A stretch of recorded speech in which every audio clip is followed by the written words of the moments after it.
Hola, ¿cómo están? Chile en estos momentos pasa por una de las emergencias sanitarias más importantes en los últimos años. No solamente nuestro país ha tenido que tomar diversas medidas con el objeto de evitar la propagación y el contagio del denominado COVID-19. Sin embargo, es importante analizar desde el punto de vista jurídico qué es lo que ha hecho el derecho para analizar o para enfrentar este tipo de desastres naturales. Es importante plantear, eso sí, que el concepto de desastre no solamente abarca a desastres que tengan un origen relacionado con la naturaleza, sino que en ocasiones también participa la intervención activa del hombre. Sin embargo, independiente del concepto o la amplitud que le quisiéramos dar al concepto de desastre, en derecho comparado existe una rama específicamente que estudia este tipo de situaciones y es una rama interdisciplinaria que abarca el derecho civil, el derecho comercial respecto a sobre todo el tema de los seguros, el derecho administrativo, el derecho constitucional, el derecho político. ¿Cómo se denomina esto? Muy simplemente derecho de desastres.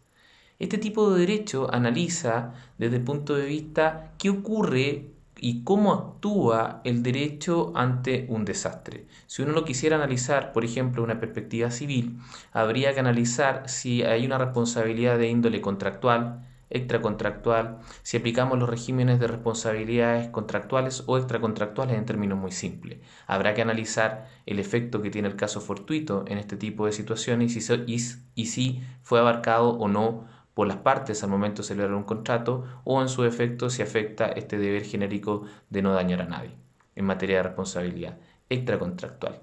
Sin embargo, si uno lo analiza, a pesar de que Chile es uno de los países que es catalogado dentro del reporte mundial de países riesgosos, uno de los 30 países riesgosos, piensen ustedes, por ejemplo, en nuestro país suele ocurrir terremotos, sismos, tsunamis, eh, incendios forestales, lo que denomina coloquialmente las personas aluviones. Es decir, nuestro país generalmente una o dos veces al año tenemos una emergencia o un desastre natural. Es así difícil entender cómo no existe una rama formal del denominado derecho de desastre en nuestro país. Suele abarcarse de temáticas independientes en materia, por ejemplo, de derecho constitucional a través de los estados de excepción que nos rigen en estos momentos en nuestro país o en su efecto a través de temáticas como, por ejemplo, en materia laboral de esto lo que hace poco se dictó y se promulgó la ley del denominado teletrabajo.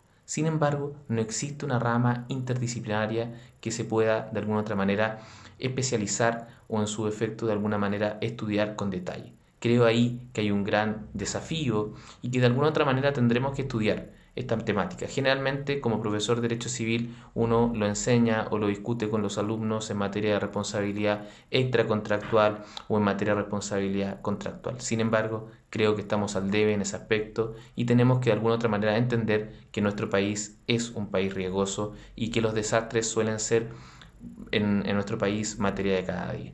Así que como ley referenda sería interesante pensar en admitir una nueva categoría del derecho que suele ser muy estudiada en materia de derecho comparado. Mi nombre es Gonzalo Enríquez, soy director de la Escuela de Derecho de La Serena, profesor de Derecho Civil. Que estén muy bien. Adiós.